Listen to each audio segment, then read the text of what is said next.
राधे राधे साथियों, इस बार वट सावित्री व्रत पड़ रहा है सोमवती अमावस्या के साथ। जाने क्यों है खास यह संयोग। 26 मई 2025 को वट सावित्री व्रत और सोमवती अमावस्या एक साथ पड़ रही है, जो एक दुर्लभ और फलदायी संयोग है। ऐसी मान्यता है कि जब अमावस्या सोमवार को आती है तो यह सोमवती अमावस्या कहलाती है और इसका विशेष धार्मिक महत्व बढ़ जाता है। इस दिन वट वृक्ष की पूजा करने से पति की लंबी उम्र, संतान सुख और परिवार में सुख समृद्धि एवं शांति बनी रहती है। साथ ही इस दिन कुछ नियमों का पालन करना बेहद जरूरी होता है ताकि व्रत का पूरा फल प्राप्त हो सके। वट सावित्री पूजा मुहूर्त 26 मई को दोपहर 12:12 से लेकर 27 मई को सुबह 8:32 पर समाप्त होगा। उदया तिथि के अनुसार यह व्रत 26 मई को ही रखा जाएगा। वट सावित्री व्रत का सबसे अहम हिस्सा वट वृक्ष की पूजा करना है। धार्मिक मान्यता के अनुसार सावित्री ने अपने पति सत्यवान के प्राण वट वृक्ष के नीचे ही यमराज से वापस लिए थे। तभी से यह वृक्ष अखंड सौभाग्य का प्रतीक माना जाता है। इस दिन महिलाएं सुबह स्नान करके व्रत रखती हैं, वट वृक्ष को जल चढ़ाती हैं, रोली चंदन से तिलक करती हैं और कच्चा सूत लपेटकर 7 परिक्रमा करती हैं। व्रत के अगले दिन भीगे हुए चने खाकर पारण किया जाता है। सावित्री और सत्यवान की अमर प्रेम कहानी पर आधारित वट सावित्री व्रत हर साल श्रद्धा और आस्था के नाम से मनाया जाता है। यह व्रत महिलाओं द्वारा अपने पति की लंबी उम्र और सुखी वैवाहिक जीवन की कामना के लिए रखा जाता है। इस बार यह पर्व और भी खास बन रहा है क्योंकि 26 मई को वट सावित्री व्रत के साथ ही सोमवती अमावस्या का दुर्लभ संयोग बन रहा है। ऐसा योग बहुत ही कम बार बनता है और इसे बेहद शुभ माना जाता है। साथ ही इस दिन कुछ नियमों का पालन करना चाहिए। व्रत के दिन भूल से भी कुछ ऐसे कार्य नहीं करने चाहिए, जैसे इस पावन व्रत पर कुछ बातों का विशेष ध्यान रखना चाहिए ताकि इसका पुण्य फल प्राप्त हो सके। सबसे पहले तो तामसिक भोजन यानी प्याज, लहसुन, मांसाहार आदि से पूरी तरह बचना चाहिए। इस दिन चावल और दाल से बनी चीजें भी नहीं खानी चाहिए। मतलब आपको अनाज तो बिल्कुल भी नहीं खाना है। पूजा करते समय काले कपड़े नहीं पहनने चाहिए क्योंकि यह नकारात्मक ऊर्जा का प्रतीक होता है। वह वट वृक्ष की परिक्रमा हमेशा दक्षिण व्रत यानी घड़ी की दिशा में ही करनी चाहिए। उल्टी दिशा में परिक्रमा करना अशुभ माना जाता है। इस बार वट सावित्री व्रत और सोमवती अमावस्या का संयोग बन रहा है, जो इसे और भी खास बना रहा है। ज्येष्ठ माह की अमावस्या जब सोमवार को आती है तो वह सोमवती अमावस्या कहलाती है। यह योग वर्षों में एक बार आता है और ऐसा माना जाता है कि इस दिन किए गए व्रत और पूजा का फल कई गुना अधिक मिलता है। यही कारण है कि इस दिन का महत्व बहुत बढ़ जाता है और महिलाओं के लिए यह दिन सौभाग्य, संतान और पारिवारिक सुख शांति का प्रतीक माना जाता है। हिंदू धर्म में वट सावित्री व्रत का खास महत्व है।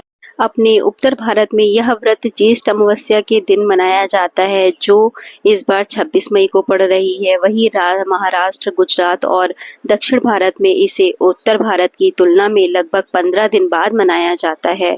इसे पूजन की विधि कुछ अलग तरीके से होती है। जैसे पूजन विधि में वट वृक्ष की पूजा करके अहम मानी जाती है। कहा जाता है कि सावित्री ने वट वृक्ष के नीचे तप करके अपने पति सत्यवान को यमराज से वापस पाया था। इसलिए महिलाएं वट वृक्ष के नीचे बैठकर व्रत तथा कथा सुनती हैं और पूजा करती हैं।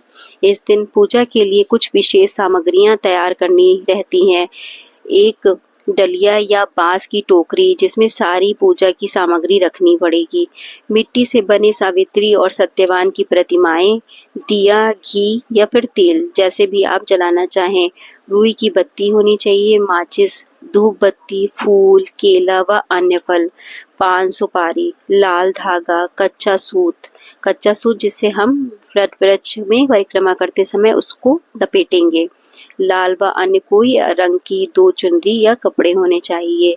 बताशे और साबुत नारियल, हल्दी, चंदन, कुमकुम, रोली, अक्षत, तांबे, पीतल, चांदी किसी एक का या मिट्टी का कलश होना चाहिए। बांस का या बेत का बना हुआ पंखा होना चाहिए। सुहाग की सामग्री इस पूजा में अवश्य होनी चाहिए, जैसे काजल, मेहंदी, सिंदूर, आलता, चूड़ियां, बिंदी, नथ, पायल, कछुए, लाल बिछुए, चुनरी आदि। और दक्षिणा दक्षिणा चढ़ाना अवश्य। आपको हर पूजा में दक्षिणा चढ़ाना बहुत ज़रूरी होता है। पूजन के बाद महिलाएं सावित्री सत्यवान की कथा सुनती हैं और अंत में परिवार की सुख शांति व पति की लंबी उम्र की कामना करती हैं। यह व्रत महिलाओं के आत्मबल और श्रद्धा का अद्भुत प्रतीक है।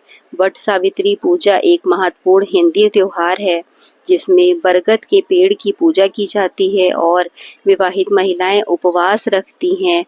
यह उपवास पति की लंबी उम्र की कामना के लिए किया जाता है और वट वृक्ष की पूजा करके अखंड सौभाग्य का आशीर्वाद प्राप्त किया जाता है।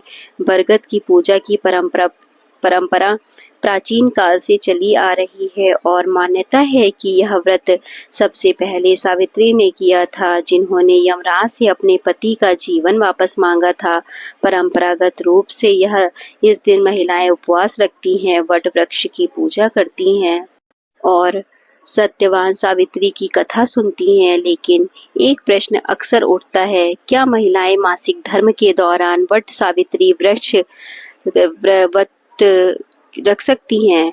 धार्मिक दृष्टिकोण से अगर हम माने तो प्राचीन काल में मासिक धर्म को अशुद्धता से संबंधित किया जाता था, जिसके कारण महिलाओं को पूजा पाठ, मंदिर में प्रवेश वर्जित था, व्रत आदि से दूर रहने की सलाह दी जाती थी। हालांकि यह धारणा वैदिक धर्म शास्त्रों में स्पष्ट रूप से निषिद्ध नहीं है, बल्कि यह सामाजिक रीति रिवाज और परंपराओं पर निर्भर करती है।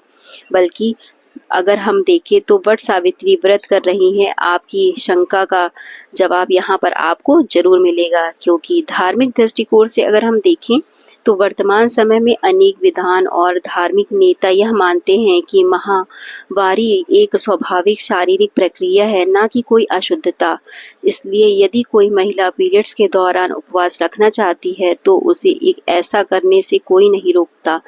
मानसिक श्रद्धा और विश्वास को प्राथमिकता दी जाती है। पीरियड्स के दौरान व्रत करे या नहीं करे, मासिक धर्म के समय सुहागिन महिलाएं व्रत सावित्री का व्रत कर सकती हैं। इस दिन प्रातः स्नान करके 16 श्रृंगार करके महिलाएं भगवान को प्रणाम करें। हालांकि इस दौरान पूजा की सामग्री को नहीं छूना चाहिए। इसके बजाय आप पूजा की सामग्री किसी अन्य वती महिला को दे सकती हैं और उसके साथ कथा सुन सकती हैं और अपनी पूजा को संपूर्ण कर व्रत पूरा कर सकती हैं।